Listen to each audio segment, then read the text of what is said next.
तो ये स्टेज होती है आपकी अर्ली चाइल्डहुड स्टेज। कौन सी होती है आपकी अर्ली चाइल्डहुड स्टेज, पूर्व बाल्यावस्था। इसमें बच्चा होता है जब 2 साल से लेके 6 साल तक का बच्चा होता है। ये मेरा भांजा है, ठीक है, हम इसको प्यार से कहते हैं तेजी भाई, वरना इसका नाम है आपका तेजस खारी, ठीक है। तो इसमें बच्चा 2 साल से लेके 6 साल तक का होता है, ये इसकी लगभग उम्र 3 साल तक की है। तो इस अवस्था में बच्चे के अंदर क्यूरियोसिटी यानी कि जिज्ञासा बहुत पाई जाती है। बच्चा हर चीज के बारे में क्वेश्चन पूछता है। सबसे ज्यादा जो क्वेश्चन पूछता है वो बच्चा अर्ली चाइल्डहुड में पूछता है कि मम्मा ये चीज क्या है, मम्मा आप ये लेकर आए हो तो ये कपड़े किस चीज के हैं, मम्मा हम स्कूल में जा रहे हो तो किस तरीके से जाएंगे, ठीक है, मम्मा ये घर पर आ गए तो कौन आ गए, पापा ये आ गए तो ये किस तरीके से। इतने सारे क्वेश्चन बच्चे के पास होते हैं और पेरेंट्स उनका जवाब दे दे के थक भी जाते हैं, ठीक है, कभी कभी झूठ भी बोल देते हैं। तो सबसे ज्यादा जो क्वेश्चन का भंडार होता है, ठीक है, यानी जो क्यूरियोसिटी पाई जाती है वो आपकी अर्ली चाइल्डहुड स्टेज के अंदर पाई जाती है, जब बच्चा 2 साल से लेकर 6 साल तक का होता है। आप लोगों ने भी खूब पूछे होंगे, हम लोग भी पूछते थे, ठीक।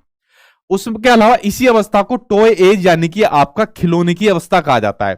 इसी अवस्था में सबसे ज्यादा बच्चा जो होता है खिलौने से खेलता है। आप लोगों में से कोई ऐसा है जो खिलौने से ना खिलाओ? आई थिंक सभी खिलौने से खेले होंगे, ठीक है, चाहे वो किसी भी खिलौने से खिलाओ।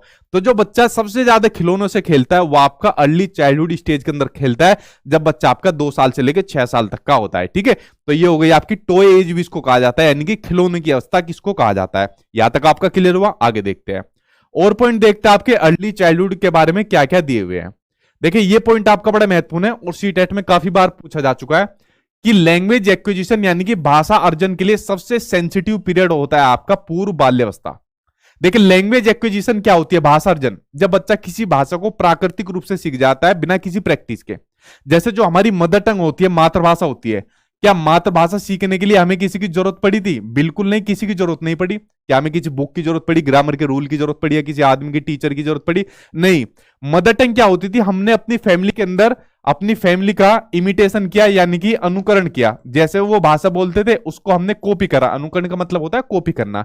तो उस भाषा का हमने अनुकरण करा, कॉपी करा और हम उस भाषा को फिर सीख गए, ठीक। तो इसलिए जो छोटे बच्चे का जो आपका लैंग्वेज एक्विजिशन का टाइम पीरियड होता है, जिसमें बच्चा अपनी मदर टंग को सीखता है, तो उसके लिए सबसे सेंसिटिव टाइम पीरियड होता है।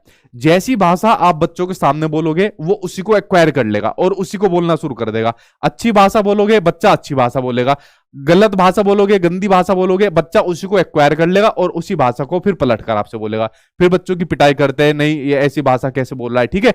जब खुद ही अच्छी भाषा नहीं बोलोगे तो बच्चा कैसे बोलेगा अच्छी भाषा। तो लैंग्वेज एक्विजिशन यानी भाषा अर्जन के लिए, भाषा सीखने के लिए सबसे जो सेंसिटिव टाइम पीरियड माना गया है वो आपका अर्ली चाइल्डहुड को माना गया है, जब बच्चा 2 साल से लेकर 6 साल तक का होता है, ठीक।